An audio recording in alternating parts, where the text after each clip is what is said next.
Good morning! Napagaling na.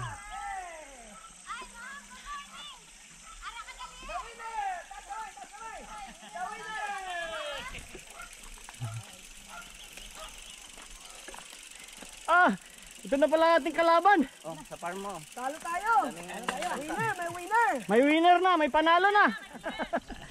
Wala, grupo ni Kaloy na, push bike eh. Ay. Kaloy Alexis. Hindi ka pa pwede dyan. Okay. Start from the top of the hill. Angak. Angak. Only girl si mama yan. 1,000 sa August pa. Grafted na, no? Grafted. Reserve lang po kasi yung maganda, sir. Mag-land prep muna. Tapos kung pwede makita ko yung area. Akong Kasi yung maramihan. iba, Kung maramihan. porket may pera, pambili, ma-excite. Tapos pagbili ng Sayang. 1,000, nabuhay, 100 lang. Oo. Tapos ma-frustrate, sabihin, di man nabubuhay. Land prep ang kailangan.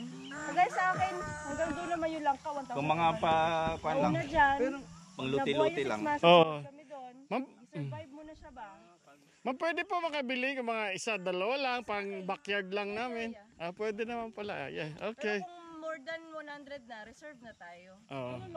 Para land trip. Kasi ako, marami din akong mali dito. Sa una kong nabili na 200, namatay dyan ang 50. Kay sa preparation pa lang kayo, wala nga akong background sa farming. So dapat kung ano yung bag, ng seed bag, times 4 yung butas na gawin. Para makabuelo ang 1 meter.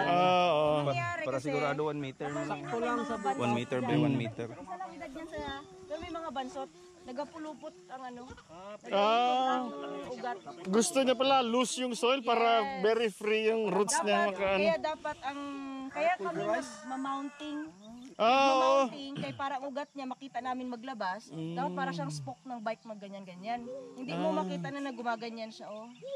Nakita ko na yan wala yung na siyang ano sa water. mound farming. Later ko lang din natutunan yung Ima-mound mo, no? Hindi, lagyan ng oo, dapat kaya Ng nyug. Kasi kung tag-init, may pundong niya sa tubig. Ganyan ginawa ko nung sa manggahan ko. ano naman ang park, laki ng parking niya. Babae na po, babae po. Sabi ng kabayo, ilang horsepower yan. bike na. Horsepower. Ano lang yan, isa lang nanay nila. Literal horsepower.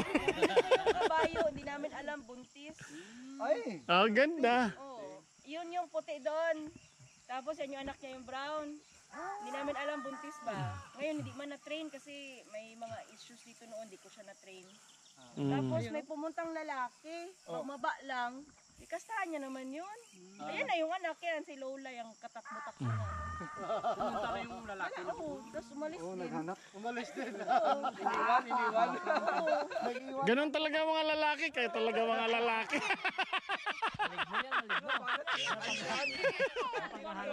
Oo. Actually, kaya niya ang 32. Ang sweetness, niya, scale. Yes po. Actually, sobrang taas na yan kasi ang native lang 10 to 15.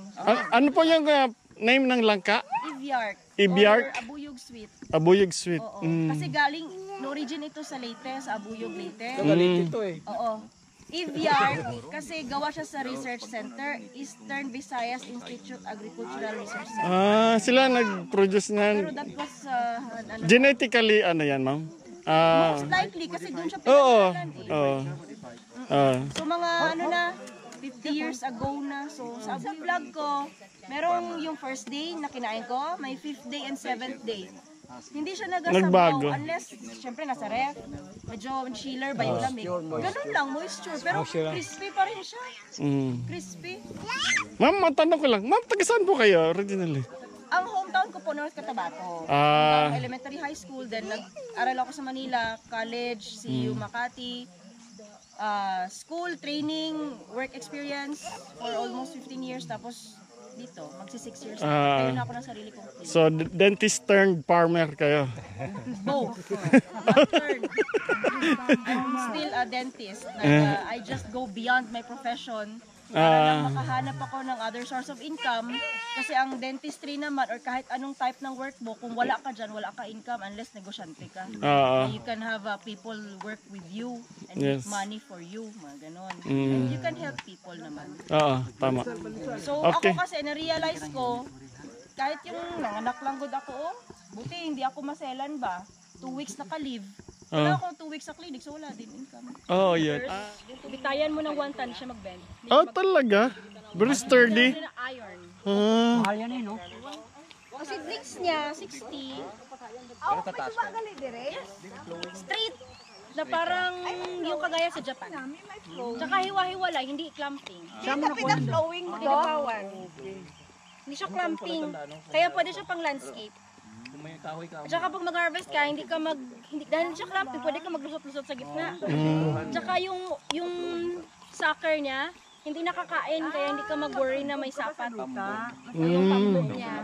Namin na straight no, gawan mo parang kalsada mo lang. Yung kagaya sa mga Korean movies na ginalipad-liparan ng mga ano. Ay, oo. Sa street talaga siya. Mga Kung Fu master. Yeah. Kaya din Iron siya, bamboo. yan, oh. Okay.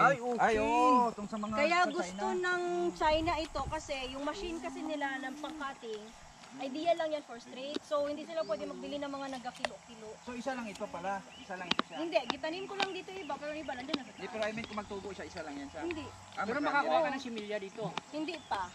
Pag malaki na. Tapos magtubo niya, isa din ba yun? Una, yung 1 year niya, kung full siya, Ilan na ba ito? pero maghiwalay yan siya after 4 to 5 years. At saka ang ideal na harvest niya, dapat hindi ka na magsobra ng 7 years old. Kaya matanda na siya. Ano lang, 5 years old, or 6, ganyan, or 4. Ito, ilang sanga